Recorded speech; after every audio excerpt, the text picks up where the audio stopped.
اس حیوان انسان کا وجود زمین سے ہے، مٹی سے پیدا کی، مٹی سے، گارے سے، تین لازم سے، چپچکانے والے گارے سے، وہ جس میں کہ بدبو پیدا ہو جائے، یہ ساری باتیں کہی گئی ہیں۔ اور سائنس بھی کہتی ہے مٹی سے پیدا ہوئے، کیسے پیدا ہوئے اس میں اختلاف ہے، لیکن یہ کہ ہے مٹی ہماری اوریجن، قرآن بھی کہتا ہے اور سائنس بھی کہتی ہے۔ اور ہمارے وجود کو جب وہ تھک جائے، مزمحل ہو جائے، اس کی انرجی کم ہو جائے، تو اس کے لیے جو غذا ہے، جو تقویت ہے، وہ بھی ساری زمین سے آ رہی ہے۔ آپ نے پھل کھائے، آپ نے گندم کھائی، آپ نے چاول کہاں سے آ رہے ہیں؟ اچھا بکری کا گوشت کھایا تو بکری کا گوشت کس چیز سے بنا ہے؟ اس نے گھاس کھائی ہے، اس نے پتے کھائے ہیں، وہیں سے تو بنا ہے۔ الٹیمیٹ سورس آپ کے وجود حیوانی کے لیے جو آ رہی ہے وہ زمین ہے۔ وجود روحانی کو بھی تقویت کی ضرورت ہے، وہ بھی مزمحل ہوتی ہے، کمزور ہو جاتی ہے، خاص طور پر جبکہ وجود حیوانی کا اس پر غلبہ ہو جائے، تب تو یوں سمجھیے کہ وہ بالکل بے ہوش ہو کر موت کے قریب پہنچ جاتی ہے۔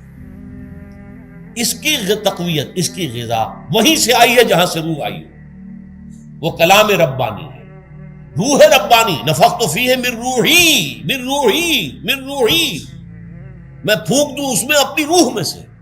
روح کا تعلق ذات باری تعالیٰ کے ساتھ ہے۔ اسی طرح کلام ربانی کہاں سے آیا ہے؟ اللہ تعالیٰ کے پاس سے، یہ اس کی تقویت کا ذریعہ ہے۔ اب عام حالات میں کیا ہوتا ہے؟ ہمارا یہ وجود حیوانی چھایا ہوا ہے ہمارے وجود کے اوپر، بیچاری روح جو ہے دبی رہتی ہے، پسی رہتی ہے۔ اگر خدا نے خواستہ ہم گناہ گار بھی ہیں، گناہ پر گناہ کا ارتکاب کر رہے ہیں، تو وہ روح جو ہے وہ قلب کے آئینے شیشے کے اندر ہے۔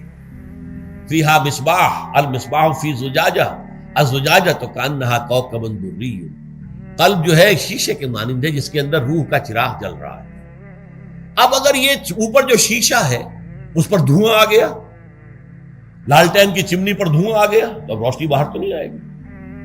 اگر انسان گناہ کرتا ہے تو قلب پر رین، زنگ آ جاتا ہے، یا حضور نے فرمایا ایک داغ لگ جاتا ہے، اور گناہ کرتا ہے اور داغ لگتا ہے، اور گناہ کرتا ہے اور داغ، یہاں تک کہ بالآخر پورا قلب سیاہ ہو جاتا ہے۔ اب وہ روح اندر بند ہو گئی، وہ دفن ہو گئی۔ اس کے لیے اب ضروری ہے کہ اب ایک پروگرام ایسا دیا جائے جو ریورس ہو جائے۔ دن میں روزہ رکھواؤ تاکہ وہ جو اینیمل انسٹنکٹس ہے وہ دبے، تو جب یہ وزن جو ہے اس کے اوپر کم ہوگا تو کچھ سائی آف ریلیف سے ملے گا۔ جیسے بے ہوش آدمی پڑا ہے، اسے کوئی ہلکا سا ہوش آ رہا ہے، آپ نے پانی کے کچھ چھینٹے لیے، اس کے بعد آپ نے رات کو کھڑے ہو کر قرآن کے انوار کو اتارا، بارش برس رہی ہے روح انسانی کے اوپر، قلب روحانی، قلب انسانی کے اوپر، جس میں کہ وہ روح جو ہے وہ دفن، وہ زندہ ہوگی اثر نو، ہوش میں آئے گی، اور ہوش میں آئے گی تو دو کام ہوں گے۔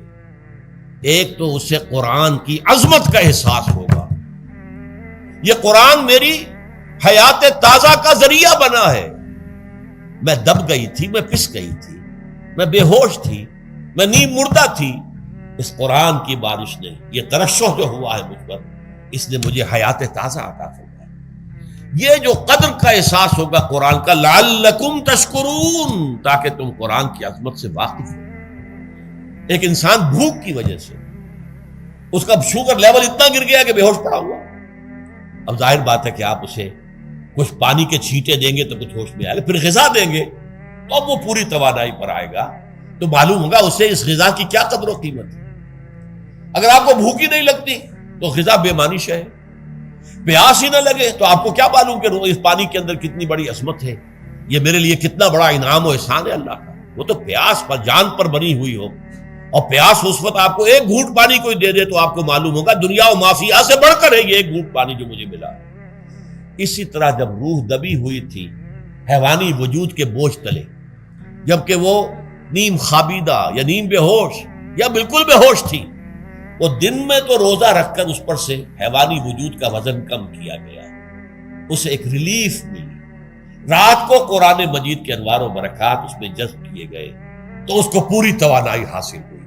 اس پوری توانائی کا پہلا نتیجہ تشکر، قرآن کا شکر۔ الحمدللہ الذی انزل علی عبدہ عبدہ الکتاب ولم یجعل لہ عوجا، پھر وہ قلب کی گہرائیوں سے نکلے گا۔ سارا شکر اس اللہ کے لیے جس نے اپنے بندے پر صلی اللہ علیہ وسلم کتاب نازل کی اور اس میں کوئی کجی نہیں رکھی، کسی طرح کی ایش پیچ نہیں۔ یا تبارک الذی نزل الفرقان علی عبدہ لیکون للعالمین نذیرا، بڑی بابرکت ہے وہ ذات جس نے اپنے بندے پر فرقان نازل فرمایا تاکہ وہ تمام جہان والوں کے لیے نذیر اور خبردار کرنے والا بن جائے۔ یہ قرآن کی عظمت کا احساس، اور ظاہر بات ہے جس قدر کسی نعمت کی قدر و قیمت کا احساس ہوگا اسی قدر تو آپ شکر ادا کریں گے۔ اگر آپ نے کسی بچے کے ہاتھ پر ہیرا رکھ دیا، اسے کیا پتا یہ ہیرا کس بلا کا نام ہوتا ہے، وہ سمجھے گا کانچ کا ٹکڑا ہے۔ لیکن اگر کوئی واقعتاً کوئی جوہر شناس ہو، جوہری ہو، اس کو آپ ہیرا دیں گے تو اسے معلوم ہے کہ مجھے کیا چیز دی گئی ہے۔ اس کے اندر جو شکر پیدا ہوگا وہ اس بچے کے اندر تو نہیں پیدا ہو سکتا جسے معلوم ہی نہیں۔ تو قرآن مجید کی اصل عظمت سے